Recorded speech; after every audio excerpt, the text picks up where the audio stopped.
ഇത് പാലക്കാട് നമ്മൾ പോയതിൻ്റെ സെക്കൻഡ് ഡേ ആണ്. അപ്പോൾ ഇന്ന് നമ്മൾ പോകാമെന്ന് വിചാരിക്കുന്നത് പാലക്കാട് ഫോർട്ടിലേക്കാണ് ഫസ്റ്റ് പോകുന്നത്. കുറച്ചുകൂടി നേരത്തെ ഇറങ്ങുമെന്ന് വിചാരിച്ചു, പക്ഷേ നടന്നില്ല. കുറച്ച് നന്നായിട്ട് ഞങ്ങൾ ഉറങ്ങി. അത് പോയിട്ട് കുറച്ച് വർക്ക് ഉണ്ടായിരുന്നു, അതുകൂടി ചെയ്യണമായിരുന്നു കേട്ടോ. അപ്പോൾ ഇന്നലെ ഞങ്ങൾ പോയ വഴിയല്ല, ഇന്ന് തിരിച്ചുള്ള റൂട്ടാണ് നടന്നത് കേട്ടോ. ഇന്നലെ നമുക്ക് സ്റ്റേഡിയം ബസ് സ്റ്റാൻഡ് പോകണമായതുകൊണ്ട് അത് അങ്ങോട്ടുള്ള റൂട്ടായിരുന്നു നടന്നത്. ഇന്ന് നമ്മൾ തിരിച്ചുള്ള റൂട്ട് നടന്നുകൊണ്ട് തന്നെ നല്ലൊരു ഹോട്ടൽ കണ്ടുപിടിച്ചു. ചെറിയൊരു കടയാണ്, വലിയ കടയൊന്നുമല്ല. അതുകൊണ്ട് തന്നെ നല്ല ടേസ്റ്റുള്ള ഫുഡായിരുന്നു. ഒരു തമിഴ്നാട്ടിലുള്ള ഒരാളുടെ കട പോലെ തോന്നി കേട്ടോ. ഞങ്ങൾക്ക് ട്രിവാൻഡ്രത്ത് കിട്ടുന്ന അതേ ടേസ്റ്റുള്ള ഫുഡ് കിട്ടി. മനസ്സും നിറഞ്ഞു, വയറും നിറഞ്ഞു. അത്രയും നല്ല ടേസ്റ്റായിരുന്നു ആ ഫുഡിന്. പാലക്കാട് വന്നതിന് ശേഷം നല്ല ടേസ്റ്റി ഫുഡ് കഴിച്ചത് അവിടെ നിന്നാണ് കേട്ടോ ആദ്യമായിട്ട്. പിന്നെ ഇവിടെ നിന്ന് പാലക്കാട് ഫോർട്ടിലേക്ക് കുറച്ച് ദൂരം ഉള്ളതെന്ന് അറിഞ്ഞുകൊണ്ട് തന്നെ ഞങ്ങൾ ഓട്ടോയിലാണ് വന്നത്. അപ്പോൾ ഇതാണ് പാലക്കാട് ഫോർട്ടിലേക്കുള്ള ആ ഒരു എൻട്രൻസ് എന്ന് പറയുന്നത്. നല്ല ബ്യൂട്ടിഫുള്ളായിട്ട് തന്നെ ചെയ്തിട്ടുണ്ട്. പിന്നെ ഇതിനകത്ത് കയറുമ്പോഴുള്ള ഒരു പ്രത്യേകത എന്ന് വെച്ച് കഴിഞ്ഞാൽ നിറച്ചും മരങ്ങളാണ് കേട്ടോ. ആ മരങ്ങൾക്ക് തന്നെ ഒരു പ്രത്യേക ഭംഗിയുണ്ട്. ഇവിടെയാണ് ടിക്കറ്റ് കൗണ്ടർ വരുന്നത്. ഇവിടെ ഗൂഗിൾ പേ ഒന്നുമില്ല, ഞങ്ങൾ കാശ് തന്നെ കൊടുക്കേണ്ടി വന്നു കേട്ടോ. പിന്നെ പ്രവേശന സമയം 8 AM to 5:30 PM ആണ് കേട്ടോ. അപ്പം 8 മണിക്കൊക്കെ വന്നു കഴിഞ്ഞാൽ വെയിലില്ലാതെ കുറച്ചുകൂടെ നന്നായിട്ട് ഇരിക്കാൻ പറ്റും.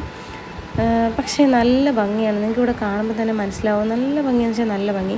ഓരോയിടത്തും ഓരോ മരങ്ങളുണ്ട് കേട്ടോ. ആ മരങ്ങളെ കാണാൻ തന്നെ പ്രത്യേക ഒരു ഭംഗിയുണ്ട്. പിന്നെ ഇവിടെ ടിക്കറ്റിന് ഒരാൾക്ക് 25 രൂപയാണ് വേണ്ടി വന്നത്. മോന് ടിക്കറ്റ് ഇല്ലായിരുന്നെന്ന് തോന്നുന്നു കേട്ടോ. അപ്പം ഞങ്ങളിതേ പാലക്കാട് ഫോർട്ടിലേക്ക് കയറാൻ വേണ്ടിയിട്ടുള്ള ആ ഒരു എൻട്രൻസിലേക്ക് പോവാണ്. ഇതിൻ്റെ ചരിത്രം ഞാൻ നോക്കിയപ്പോൾ ഉണ്ടായിരുന്നത് 1756 കോഴിക്കോട് സാമൂതിരിയുടെ ശല്യം ഒഴിവാക്കാനായിട്ട് പണിതാണ് കേട്ടോ ഇത്. അന്നേരം അതിന് വേണ്ടി പണിയാൻ വേണ്ടിയിട്ട് ഹൈദരലിയെ ക്ഷണിച്ചതാണ്. പിന്നെ ഇതിന് പിന്നിൽ കുറച്ച് പേരൊക്കെ ഉണ്ടായിരുന്നു കേട്ടോ. അങ്ങനെ ഹൈദരലി വന്ന് തീരുമാനിച്ച് പണിതായിരുന്നു ഈ കോട്ട. 1066 പണി തീർന്നു എന്നാണ് പറയുന്നത്. ഇത് ഈ ഒരു കിടങ്ങുണ്ടല്ലോ, ഈ ഒരു വെള്ളം വെച്ചിട്ടുള്ള ഈ ഒരു വീതിയുള്ള സംഭവം, ഇതിനെയാണ് കിടങ്ങെന്ന് പറയുന്നത്.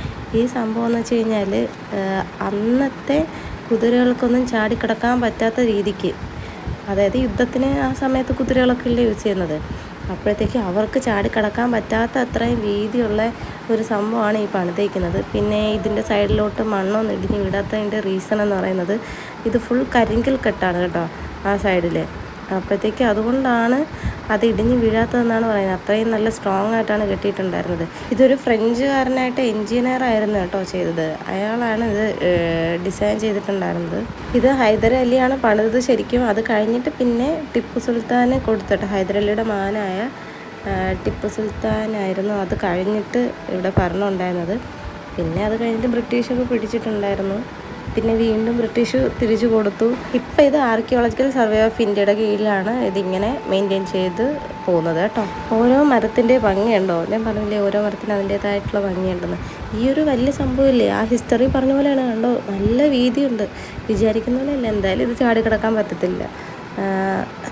അന്നത്തെ കാലത്തുള്ള എത്ര എക്സ്പേർട്ടായിട്ടുള്ളവർക്കും ആ ഒരു കുതിരയെ കൊണ്ട് ഇതിനകത്ത് ചാടി കിടക്കാൻ പറ്റത്തില്ല എന്നാണ് പറഞ്ഞത്. പിന്നെ ഈ കോട്ടയുടെ ഇതെല്ലാം, ആ ഒരു കോട്ടയുടെ ആ ഒരു മതിലുണ്ടല്ലോ ഭയങ്കര കട്ടിയായിട്ടാണ് കെട്ടിയിട്ടുള്ളത് കേട്ടോ. നല്ല കട്ടിയുണ്ട്, അത് നല്ല കനമുണ്ട്, തിക്നെസ് ഉണ്ട്.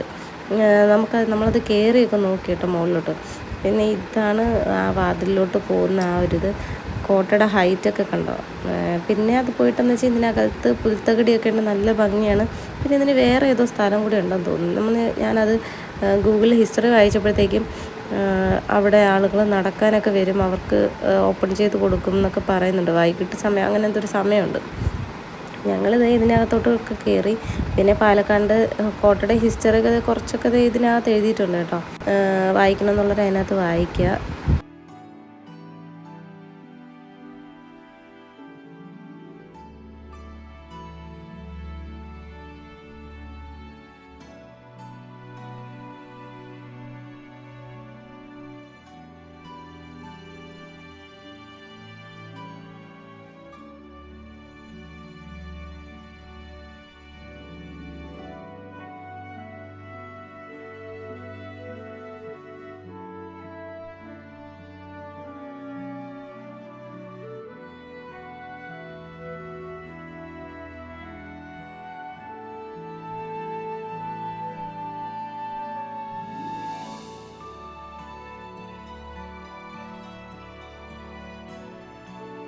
ഈ ഒരു സ്ഥലത്തുണ്ടല്ലോ, ഈ സൈഡിലൂടെ മുകളിലോട്ട് കയറി പോകാൻ പറ്റും.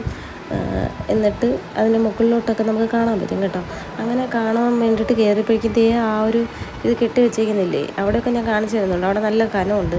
പിന്നെ അത് പോയിട്ട് ഒളിച്ചിരിക്കാൻ വേണ്ടിയിട്ട് ഇവർക്കുണ്ടായിരുന്ന ആ ഒരു സ്ഥലം അതൊക്കെ കാണിക്കുന്നുണ്ട് കേട്ടോ. ഇവിടുന്ന് കയറി എത്താനൊരു പാടാണ്. കാര്യം അതുകൊണ്ട് തന്നെ പപ്പയും അമ്മയൊന്നും കയറിയില്ല. കാര്യം സ്റ്റെപ്പായിട്ട് അങ്ങനെയൊന്നുമില്ല. മോൻ ഇതേ വേണ്ടാത്ത വഴിയിലൊക്കെ കൂടെ കയറുന്നുണ്ട്. സ്റ്റെപ്പ് വഴി കയറാൻ പറഞ്ഞിട്ട് കേട്ടില്ല കേട്ടോ. അവൻ അതുവഴി കയറാമെന്ന് പറഞ്ഞിട്ട് പോയി. വീഴും കേട്ടോ. ഒന്ന് ബാലൻസ് ഇല്ലെങ്കിൽ അതുവഴി കയറി കഴിഞ്ഞാൽ വീഴും. പിന്നെ ഇപ്പോഴത്തെ ചെറുതായിട്ട് കാര്യങ്ങളിലൊക്കെ അടുക്കി വെച്ചിട്ടുണ്ട്. അതുകൊണ്ട് അതുവഴി കയറിയാലും കുഴപ്പമില്ല. ഞാൻ അതുവഴിയാണ് കയറിയത് കേട്ടോ. പപ്പയൊന്നും കയറിയില്ല. പിന്നെ ഇതിൻ്റെ അകത്ത് നോക്കുമ്പോഴത്തേക്കും ഇതിൻ്റെ തിക്നെസ് എത്ര ഉണ്ടെന്ന് മനസ്സിലാവും. കണ്ടോ, ആ ഒരു മതിലിൻ്റെ തിക്നെസ് കണ്ടോ, ഇത്രയും കനമുണ്ട്. അവരെന്തായാലും നല്ല രീതിക്ക് തന്നെയാണ് അന്നത്തെ കാലത്ത് പണിയെടുപ്പിച്ചിട്ടുള്ളത് കേട്ടോ. ഇത് ഇത്ര ഏരിയ ഉണ്ട്. ഇത് കഴിഞ്ഞിട്ട് അവിടെ സ്റ്റെപ്പൊക്കെ ഉണ്ട് കേട്ടോ. ഇതിൻ്റെ അപ്പുറത്തോട്ട് സ്റ്റെപ്പുണ്ട്. അത് കയറി അപ്പുറത്തെ സൈഡ് പോകും. അതെനിക്ക് തോന്നുന്നു ഇവിടെ നിന്ന് ഇറങ്ങിയിട്ട് അതിനകത്തൂടെ കയറണം. ഇതിനകത്തൊരു ക്ഷേത്രമുണ്ട്, ഹനുമാൻ ക്ഷേത്രം എന്നാണ് പറയപ്പെടുന്നത്. ആ ഒരു ക്ഷേത്രം ഹനുമാൻ ക്ഷേത്രമാണ്. പിന്നെ അവിടെ ചെറിയൊരു ഇതൊക്കെ തന്നെയാണ് ഉള്ളത്. ഞങ്ങളന്ന് പോയ ദിവസവും കുറച്ച് പരിപാടികൾ അവിടെ എന്തൊക്കെയോ നടക്കുന്നുണ്ടായിരുന്നു കേട്ടോ, പൂജയും കാര്യങ്ങളൊക്കെ. അപ്പോൾ അവിടെ വരുന്നവർ ഇവിടെ ചെരുപ്പൊക്കെ ഊരിയിട്ടിട്ട് തന്നെയാണ് കയറുന്നത്. അപ്പോൾ അവർക്ക് ക്ഷേത്രത്തിനകത്ത് കയറാൻ വേണ്ടിയിട്ടേ, ക്ഷേത്രത്തിനകത്ത് കയറാത്തവരാണെങ്കിൽ കുഴപ്പമില്ല, ചെരുപ്പ് ഇട്ടിട്ട് തന്നെ അകത്തോട്ടൊക്കെ പോവാം. ഞങ്ങളിത് നേരെ അകത്തോട്ടാണ് പോകുന്നത് കണ്ടോ. ഇതിൻ്റെ വാതിലൊക്കെ കണ്ടോ പണിതിരിക്കുന്നത്. പിന്നെ ഈ തൂണുകളും എല്ലാം നല്ല രസമായിട്ട്. ഇതിൻ്റെ പിന്നിലെ ഹിസ്റ്ററികൾ എന്തൊക്കെയോ ഉണ്ട്. ഇതൊക്കെ പിന്നീട് പണി ചെയ്തതെന്നാണ് പറയുന്നത്. ഞാൻ ഒരു ഹിസ്റ്ററി നോക്കിയതിന് ശേഷം കണ്ടോ, ആ ഒരു വാതിലിൻ്റെ ഹൈറ്റ് കണ്ടോ, ആ ഒരു വലിയ ഡോറ്, അതിലുള്ള ആ ഒരു പണിയൊക്കെ കണ്ടോ. മുകളിലും കരിങ്കല്ലൊക്കെ വെച്ചിട്ട് തന്നെ മൊത്തം ചെയ്തിട്ടുള്ളത്. അത്രയും സ്ട്രോങ് ആണ് ഈ ഒരു കോട്ട എന്ന് പറയുന്നത്.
അങ്ങനെ നമ്മൾ നടന്നത് ഈ ഒരു എൻട്രൻസ് വരുമ്പോഴാണ് നമുക്ക് ടിക്കറ്റ് കാണിക്കേണ്ടത്. ഇതുവരെ നമുക്ക് ഫ്രീ ആയിട്ട് വരാം കേട്ടോ.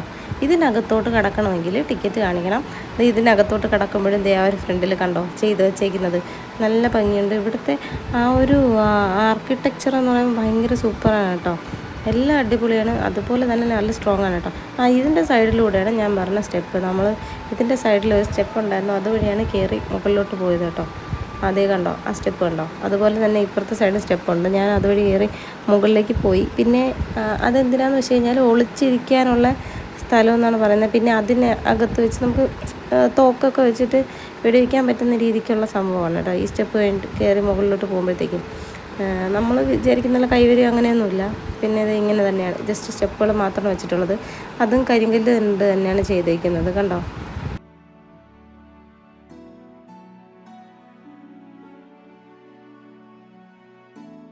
സ്റ്റെപ്പ് കയറി വരുമ്പോൾ നമുക്ക് ഇങ്ങനെയാണ് കാണാൻ പറ്റുന്നത് കേട്ടോ. പിന്നെ ഇവിടെ നിന്ന് താഴോട്ടുള്ളതെല്ലാം നന്നായിട്ട് കാണാൻ പറ്റും, നല്ല രീതിക്ക് തന്നെ കാണാൻ പറ്റും. ഇവിടെ ഒളിച്ചിരിക്കാനും കുറേ സ്ഥലങ്ങളുണ്ട്. അങ്ങ് ദൂരെ അവിടെയും സ്റ്റെപ്പുണ്ട്. മൊത്തം ചുറ്റും അങ്ങനെയൊക്കെ തന്നെയാണ് കേട്ടോ. ഇത്രയും വിശാലമായിട്ടുള്ളൊരു കോട്ട ഞാൻ ആദ്യമായിട്ടാണ് കാണുന്നത്. പിന്നെ ഞാനല്ലാണ്ട് തമിഴ്നാട്ടിൽ വട്ടക്കോട്ടയിൽ പോയിട്ടുണ്ട്, പക്ഷെ അത് ഇത്ര വലിപ്പമൊന്നുമില്ല കേട്ടോ. അതേ ഇതിൻ്റെ മുകളിലോട്ടൊക്കെ കയറുമ്പോഴത്തേക്കും ഇവിടെ നോക്കുമ്പോൾ ആ ക്ഷേത്രം കാണാൻ പറ്റുന്നുണ്ട്. പിന്നെ ഇവിടെ നിന്നും വീണ്ടും കണ്ട സ്റ്റെപ്പ്, അവിടെ ഒളിച്ചിരിക്കാൻ വേറെ സ്ഥലമുണ്ട് കേട്ടോ. മൊത്തം ഇതാണ് ഫുൾ. ഇതുപോലെ ഹൈഡ് ചെയ്യാനുള്ള സ്ഥലങ്ങൾ തന്നെയാണ്. അവിടെ കയറി കഴിഞ്ഞാൽ നേരത്തെ നമ്മൾ കണ്ടില്ലേ, അതുപോലെ തന്നെ വേറൊരു സ്ഥലമാണ്.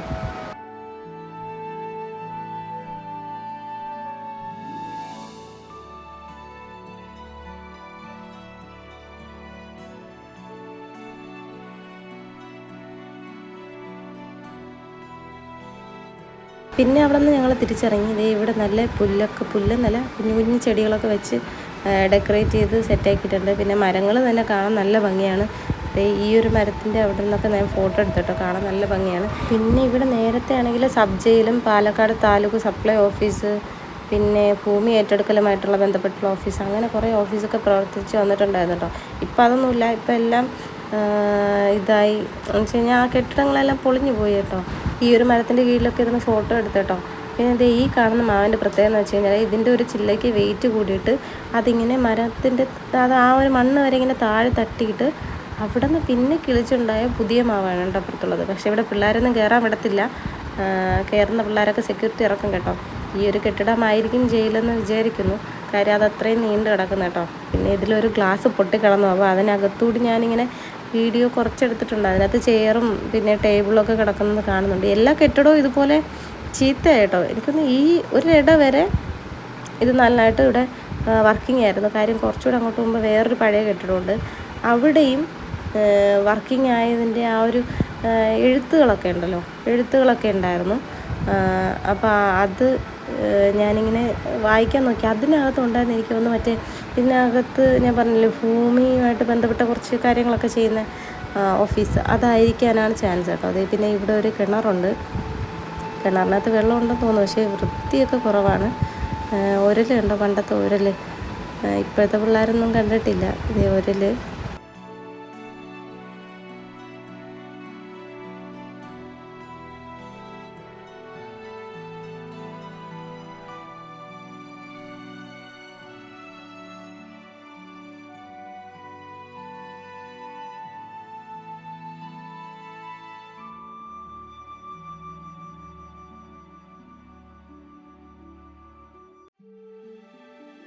ഈ ഒരു കെട്ടിടത്തിനകത്ത് ഫുള്ള് ഹിസ്റ്ററിയും കാര്യങ്ങളാണ്. കുറേ ഇമേജസൊക്കെ കൊടുത്തിട്ടുണ്ട്. അതിൻ്റെ പുറത്ത് തന്നെ ഓരോ കല്ലുകളൊക്കെ വെച്ചിട്ടുണ്ട്. അകത്തും അതുപോലെ തന്നെ കേട്ടോ. അതിനകത്ത് ഓരോ കെട്ടിടങ്ങൾ, ഹിസ്റ്റോറിക്കൽ ബിൽഡിങ്സും പിന്നെ കുറച്ച് കാര്യങ്ങളൊക്കെ എഴുതിയൊക്കെ വെച്ചിട്ടുണ്ട് കേട്ടോ.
പിന്നെ ഞാൻ നേരത്തെ പറഞ്ഞില്ലേ എന്തോ ഒരു ഓഫീസായിട്ട് പ്രവർത്തിച്ചിരുന്നത്, അത് ഇതാണ് കേട്ടോ.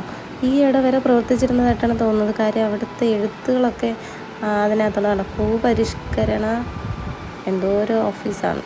താഴോട്ട് വായിക്കാൻ പറ്റുന്നില്ല.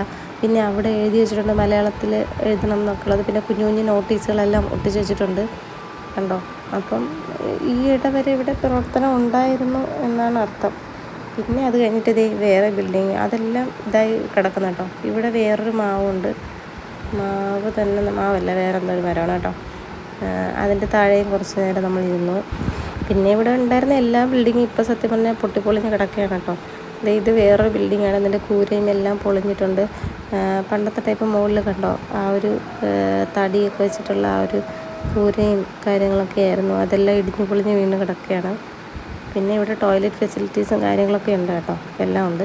പിന്നെ ഇവിടുത്തെ ഈ ഒരു നടപ്പാത ഉണ്ടല്ലോ, അത് ഇതുപോലെ രീതിക്കുള്ള കല്ല് വെച്ചിട്ടാണ് ചെയ്തേക്കുന്നത് കേട്ടോ. അപ്പോൾ പാലക്കാട് ഫോർട്ടിൻ്റെ വീഡിയോ ഇത്രയുള്ള വീഡിയോ ഇഷ്ടമെങ്കിൽ ലൈക്ക് ചെയ്യുക, കമൻറ്റ് ചെയ്യുക, സബ്സ്ക്രൈബ് ചെയ്യാത്തവരുണ്ടെങ്കിൽ സബ്സ്ക്രൈബ് ചെയ്ത് സപ്പോർട്ട് ചെയ്യാം കേട്ടോ. അപ്പം പാലക്കാടുള്ള ബാക്കി വിശേഷങ്ങൾ വീണ്ടും അടുത്ത വീഡിയോയിൽ ഇടാവേ.